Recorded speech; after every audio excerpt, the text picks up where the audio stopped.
Welcome to Module 3. We are rolling right along here. Okay, some content and case studies. We'll look at the best in class examples of what we're seeing people do with their business pages and features, as well as a couple extra things I can't wait to show you inside the business solutions department. So I love this line. LinkedIn is not just a place to find your dream job, but to become better at the job you already have. Yes, and to become more renowned and more trusted and more seen. And then, of course, just straight up, more successful. So let's not forget that. It's full of opportunity, no matter who you are.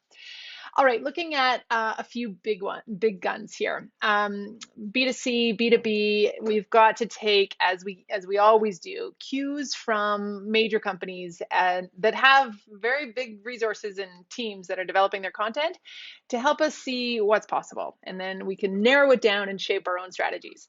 So Unilever is obviously a massive multinational company, and they have a huge number of brands underneath them. One thing that I love about Unilever, and we use them as an example often because we have learned that their content strategy is one in which, on Facebook and Instagram, I'm talking here for a minute, they don't actually create organic content. Every single piece of content they create has a bit of budget behind it because they know their reach is so low.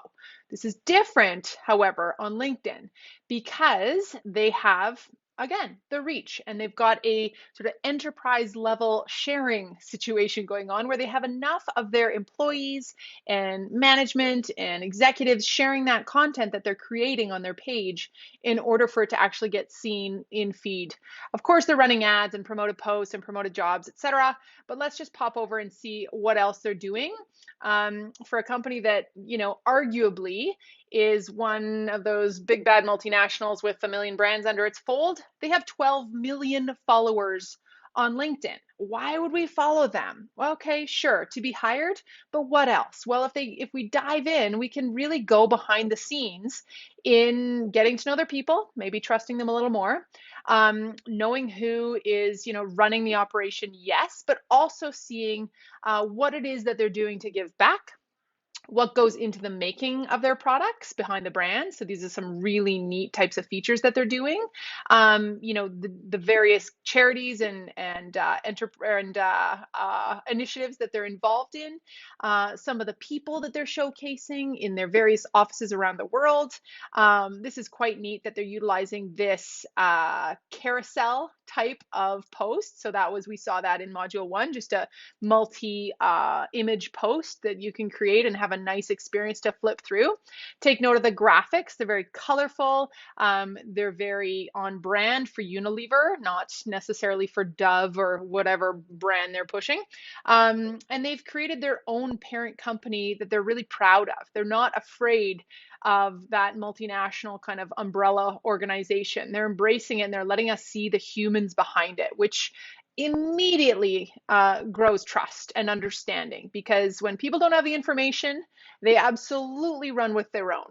So the more you can let people behind the scenes as to, who you are and what you do, no matter your size, the better off you'll be. I can't say this enough. And we can see this in some of the biggest brands. If oil and gas companies could only get this right, the energy industry would look a lot different. And I don't just say that as a native Albertan. I mean it because we all use energy. We're transitioning, thank goodness. We're moving to a greener economy, all of that, which we won't get into. However, that is an industry that has gone for so long without pulling back the curtains because they didn't think they needed to. And now, unfortunately, when it comes to trust, they've lost the plot.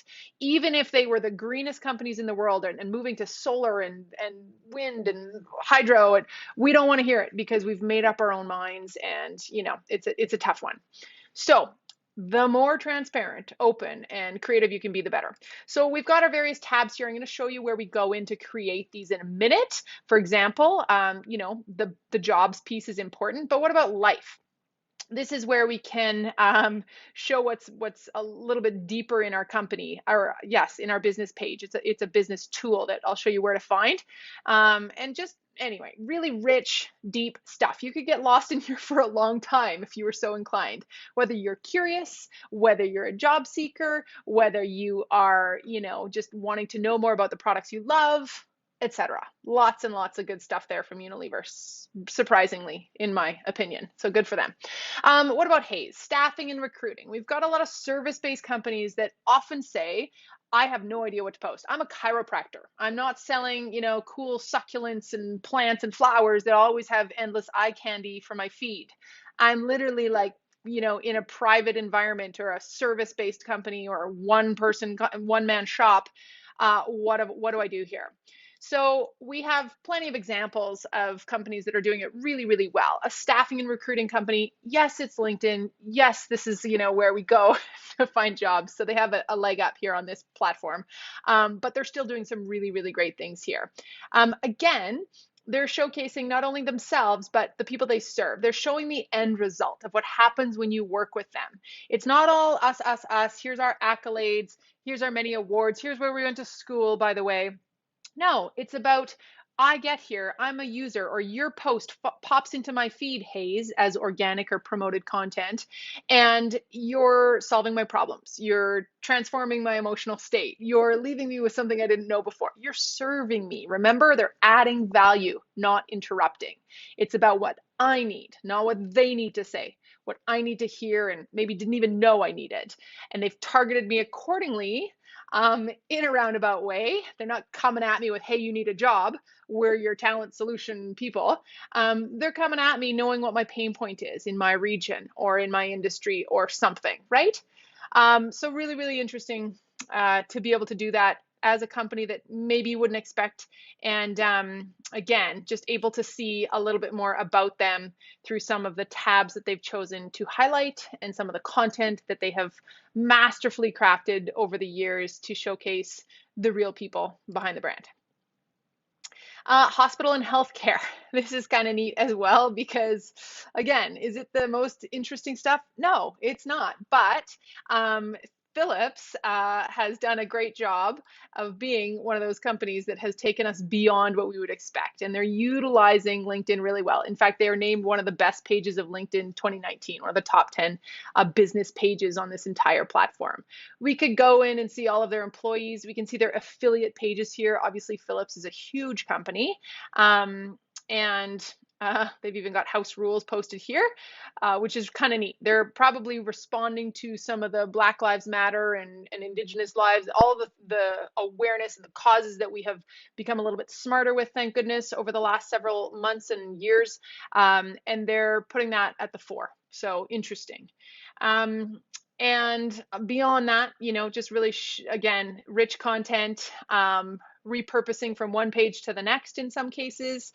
They've got a budget to create video infographics, good for them. Some of us can do that more than others, but don't underestimate the tools that exist today to create video content. It's endless opportunity through jiffy.com, and we've got a whole tool shop for that. So if you've got still images or stock images or graphics or even just great little copywriting skills, you can do it. Oh, and look at that. We've just found ourselves our first live video. Spoiler alert, this is the feature. This is the feature that is new, that's not being used. It is newish anyways. It's not like it's brand new out of the box, but it is one of those tools that is being slowly rolled out. You have to apply to use it, but it's not difficult. And it's incredible. And we're going to go there in a minute. Events. They're using a little bit. And what does an event look like? Well, it's got its own dedicated page, much like you'd see in a Facebook event. We've got room here to say we want to attend or for them to post a little bit of content about it. It's not the most interesting event page, but it is something. And bonus, they can live stream from that event with LinkedIn Live. Awesome. Okay, so after that, let's look at more of a lifestyle brand, Four Seasons Hotel and Resorts. It's really wonderful when a LinkedIn page can make you feel that magnetizing feeling, like I mentioned before, that sort of, I can't wait to see what else they're doing. And then beyond that, I can't wait to see what they're going to send me in my email, my e-newsletter, and because it's always unique and interesting, and I can't wait to open it because I'm curious. And then their Instagram stories take me on a different path where they feature their chefs or their GM or whoever, their guests behind the scenes. So they've identified certain pieces of content that work well with their 3 to 5 primary platforms, or maybe it's just 2. because they're a team of two, not 200. But either way, they're winning us over with all sorts of really kind of refreshing, beautiful stuff that's on point, that's on topic, it's on season, it's timely. In times of COVID, when we can't all travel, they're still showing up, they're still featuring, they're still creating an aspirational kind of content while not being tone deaf. And again, beautiful videos. They're seeing with their 910,000 followers, that's incredible. 20,000 employees, a whole lot of personality. So in some cases, LinkedIn is being used by companies that big as straight up a place to showcase their people. Maybe their Instagram feed is not so much that, but this is where they know they're blending recruitment and, just kind of ongoing, job search with, or people talent search, I should say, with the goodwill and the good feelings amongst their employees as a place to celebrate them.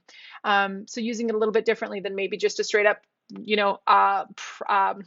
customer prospecting tool, but totally depends on what the goal is, of course.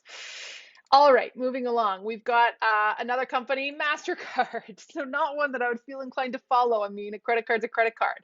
But what if, again, a credit card company or some kind of, necessary service that we're not in love with, like a gas bar or a dentist, can can be something that we actually start to feel a little piece of affinity or ownership in. When I say ownership, it's because I'm referring to the magical word of belonging, which we're aiming for. So those A words that we talked about go really well with the word belonging that is so important in 2021 and beyond. Because when we feel like we belong to a movement, to a brand, to a company, to a product or the people, we return, we refer, we advocate, and we return as customers and loyal fans. And if you think about the brands that you really feel a sense of ownership with in your life, it's probably those that have changed your life. I feel that way a little bit about Apple. It's Apple, but it's changed my life. Those little devices have allowed me to build my dream, be an entrepreneur, feed my family. And for that, I'm a loyal diehard. I will never use a Samsung phone because I just can't get over how, it's changed my state of mind and life and all the rest of it. So do you have some companies like that in your mind that you can think about? And also, if you're far-fetched from that, or a far cry as a credit card company or a chiropractor, how can you potentially get there? So again, MasterCard has 780,000 followers, and they're painting a picture of far more than just promotional content and why we should have a MasterCard.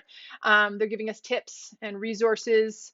It's not just the same either, like here's the latest interest rates, really helping people with what they might need to know at the right time, whether that's COVID or summertime or back to school planning or whatever. And they're sharing lots of really great stuff from their employees and vice versa. So really great stuff. And this is the kind of rich content we're talking about that makes us feel attached to these people, or that the brand is pulling back the curtains, letting us in all the right ways. Gong, a B2B software that is a sales tool that I want to show you because, once again, if you feel like you are B2B, and, again, well, so what? I sell, widgets to widget buyers, or, software to engineers. Ho hum, who's going to buy my stuff and follow my content? Well, there's a lot of people doing it. We think about sometimes B2B as really one-dimensional. I find this at a lot of our students. Or they don't actually think they're B2C, as in they have any consumer-facing requirement whatsoever, or foundation. And this came up recently with actually a pipeline company, a very significant, Canada's largest, and we had a very large workshop with their communications team. And the idea that they're selling pipeline space to producers, oil producers, is something that had their mindset in the kind of sense of, well, who are we obligated to serve? Our audience are these like stakeholders, which are very private investors, maybe a few prominent members of a certain community, and again, stakeholders in the company. As opposed to thinking, no, no, no, we've got to win over the broader public here, partly because of our industry and the ability to shut it down. A lot of consumers have the right to, or the ability to stand on the train tracks and stop that pipeline from going in, or whatever it is, that train from going by if it's carrying. Anyways, I digress. But the fact is, most companies have an ability to reach a broader consumer Joe public, even if they're B2B, and so should they. Think about every company or every brand that's featured in Best Buy when you walk in, or Walmart or Superstore.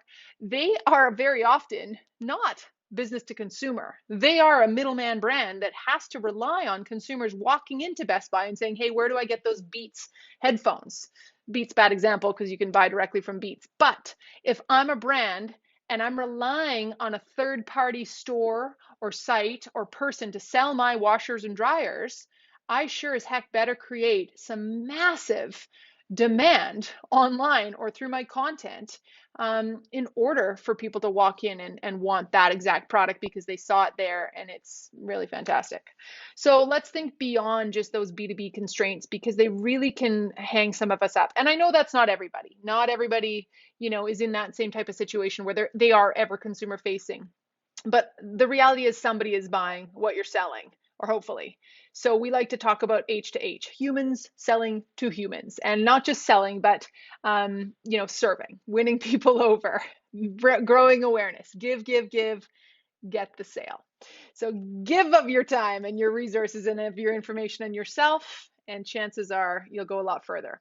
So again, a software company is a great example. We have many social media planning companies like planning tools, or scheduling tools, and in my world there's lots of software companies that have the absolute sexiest, coolest content, even though they're so-called B2B, software selling to a marketer or selling to a whatever. That was my long way of saying the Gong's doing some very cool stuff, and they are really showcasing their people. They're not showing the platform. They're not showing the fiber optic internet cable that they're installing. That's not them at all.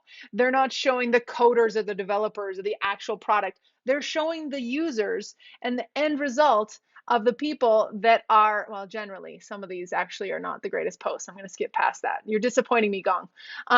Either way, they generally do a pretty great job of showcasing who they are, and that would be in this life section here. So yeah, some really neat stuff going on there that we can, again, learn from. Okay. I want to show you now the tools that exist in LinkedIn's business environment. So we've seen how to go about building a page, creating content, even sharing and posting, liking, etc. But how do we take advantage of some of the deeper tools? Well, let's head on over then to, we've got our business page, but where we're going is business.linkedin.com. And this is different from Facebook Business Suite, formerly known as Business Manager, where you have to create a new account. You don't. You can just log in as your personal profile on LinkedIn, and then it will be connected to the business pages that you administer if you are an admin of your page or somebody else's. So what have we got in this interesting little spot here? Well, tools for hiring, because of course, LinkedIn is known for that, and for job posting and of course, people looking for jobs. We've got the marketing section, which PS is what we care about here at Social School and in this course. Then we've got sales solutions, which are incredible, and I'll quickly show you. And then, of course, LinkedIn Learning Solutions, if you do want to dive deeper into that. So the talent piece, this is where I want to point out. So I'm going to head right there. So LinkedIn Talent Solutions. This is what, if you've seen some of the recent Netflix movies or the social network-esque movies that are a bit concerning, and have some people leaving social media altogether, this is kind of why. It's not so much for me the privacy piece that is surprising, but it is one of the most profound things that I saw in some of those documentaries over the last few months of 2020 were the sort of recognition that we join these platforms and now our information is up for grabs. And I think that's what's unnerving for people. And this is it's fascinating. I'm a marketer. And I don't mind it because, for one, I know how to protect my privacy and control my information. But two, I know that I'm going to be marketed to no matter where I go, on the street, on TV, in my news feed, in pre-roll ads on YouTube, in my mailbox. And I'd rather be targeted with stuff that actually matters to me than not. Part two of that is that, these tools cost a lot of money to run. There are hundreds of, probably tens of thousands of LinkedIn employees now because of how gigantic this platform is. Same with Facebook, Instagram. So of course they need to make money, and they have shareholders, and they're billion-dollar companies for a reason. But it's not just because people place ads with them. It's because they have this suite of other functions and features that now that they have such a massive user base, they can say to these businesses like ours, hey, we can help you recruit, and we have all these other ways to help you do it. You can post jobs, you can, run ads, you can basically different ways to advertise. So it's really interesting. My whole point here is that they are farming out the information that we give them as users to these paying companies, and that's where people are getting uncomfortable. It is what it is. They have to find a way to allow these platforms to be free for us to use as users and businesses. So you can reconcile that however you want. I'll just leave you with that little bomb. But then again, when we think about the fact that it's free, you have a business page that's free. If you can leverage the organic reach and the free tools within it, sorry, but I don't mind being advertised to on the platform. I know I'm going to get a lot of junk in my inbox, and I ignore it entirely, and I'm going to see ads and promoted content no matter where I go. So, what I'm excited about is how we can step into the business environment and use the free stuff because of that organic reach. This is a second place that we can go, of course, the sales solution. You may have heard of LinkedIn Sales Navigator. And this is really powerful for companies who have sales teams, maybe a team of 1 or a team of 20. And essentially what you're paying for here is more advanced search and, prospecting, kind of pipeline building opportunities. And this is where, as a user, you get targeted with those types of pitches because people are able to access, well, trust me, they shim a lot of information. It's not like they'll ever have your phone number, but they do see your profile, and they can contact you if you fall into that kind of category. And in a lot of cases, of course, we don't have to even have people use Sales Navigator. They just find you based on your hashtags, based on your bio, your job title, and they send you a message anyway. So don't be scared by what people are able to find about you in Sales Navigator. It's just a way for LinkedIn to make money.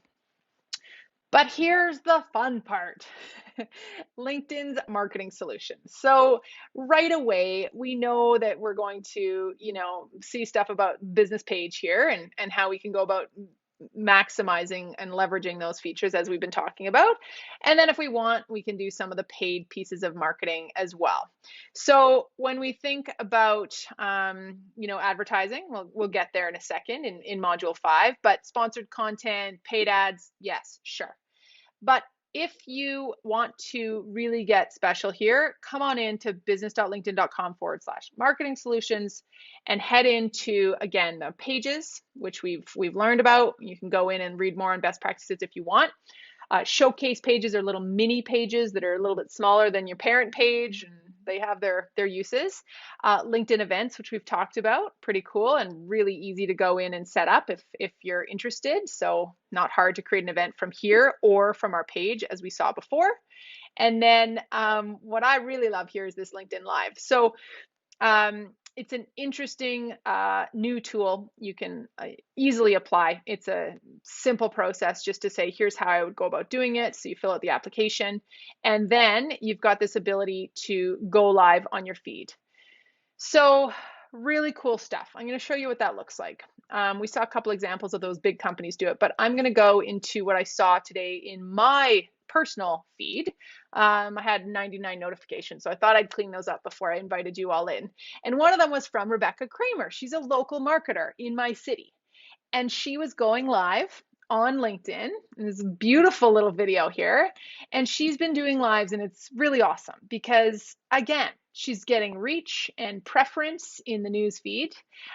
She's utilizing a tool called Restream. So this is the caveat. LinkedIn does not yet have a player. They don't have a live broadcast studio like YouTube, Facebook, Instagram does, baked into the platform. You've got to use a third-party tool, and they walk you through that. It's not hard. I already use one called Be Live whenever I go live on Facebook, so I can split screen, and you can add captions and all sorts of fun stuff. So don't be afraid of that. You get walked right through it. But what happens is that now she's got this great way to, let's go into her page and see her updates. So she's not only, going live, but she's teeing it up as she should. So if we go into see all activity, I can see articles, posts, documents. So what did she do here in the last couple days? Let's break this down. Well, very smartly, 3 days ago, she created an event, view event, and she was going to go live for half an hour and do something about social selling. So very cool. And the event was online and wonderful. She could have promoted that. She could have shared it. She could have sent it to people and really generated some interest. And this becomes your kind of countdown marketing calendar, right? If this is a campaign for you and once a month you go live or once a week, you can start to repeat this process of teeing it up. And she could have teed it up in her e-newsletter perhaps, or in a Facebook ad, or this morning on Instagram stories. It could have been a Q&A. It could have been a testimonial series. It could have been a live interview. Tons of interesting content types that make this type of live event even more resonating. Then she, just before 5 hours, she posted another event or another post about this event. And then she went live, join me live, and that was probably just before she did go live, and good for her. Now, much like Facebook going live and Instagram, we've got to get away from worrying about the fact that nobody will show up or that we don't know if anyone will, because the replay is where it's at. This is the moneymaker. And I don't mean so you can boost or promote the replay and get thousands of views of your beautiful live video that was recorded right in here. And it looks good and it looks different. And remember, the organic reach plus maybe your paid reach, if you choose that, is going to be higher than usual because it's a new feature. It's a new feature. That means it gets preference by the algorithm. Why? Because LinkedIn wants you to use it. They've just launched LinkedIn Live in 2020 because they want to compete with all the other lives. They want to have a streaming service. They want to do this, and they want people to run LinkedIn events so that they can stream live within the event and host conferences in here and workshops, and sky's the limit. So then she did another post that was a replay where she is linking to some of the references that she made in that LinkedIn Live, as well as her website probably, and anything else that she wants to, promote. So what a fabulous piece of content that can lead to sales or subscribes or website visits, if nothing else, for free. So all day long, we can go in and we can do, LinkedIn's marketing tools, and there are many, many kind of paid opportunities, recruitment, sales, in message or inbox ads. But honestly, if you just, I mean, I'm not usually the one who's like organic posts. I often say, no, you got to pay to play here. Get it seen. Make it good, get it seen. But in this case, I'm saying just make it good and it will get seen. And then when you have to, you can go about advertising, but we'll get there in the final module. So I invite you to check out business.linkedin.com. You've already seen a lot of the features just by virtue of having a business page, but it certainly helps to explore some of the other things. And there's a lot in there. And LinkedIn has plenty of case studies as well. This resources section within Marketing Solutions has, awesome customer stories. And again, they do nothing but inspire you to create something similar, I promise you. So really exciting to get to know that a little bit. All right, let's end this chapter with a bit of brainstorming.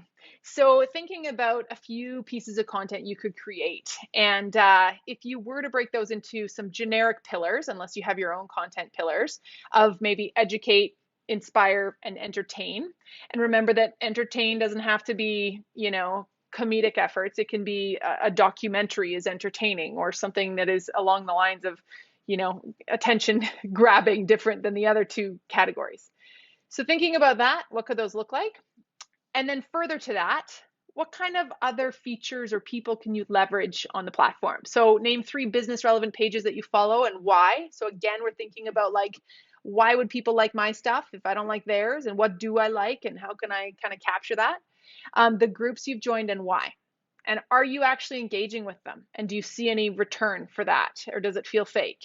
Is there a group that's missing that you could create and host? And again, kind of altruistically play like, you know, conversation starter. And then what other features, trends, and inspirations can you adopt? They don't have to be live, but something that is actually, capitalizing on these really great organic post features that we've got the opportunity to leverage. And we're getting close to the end. We've got our final module. No, we have two more.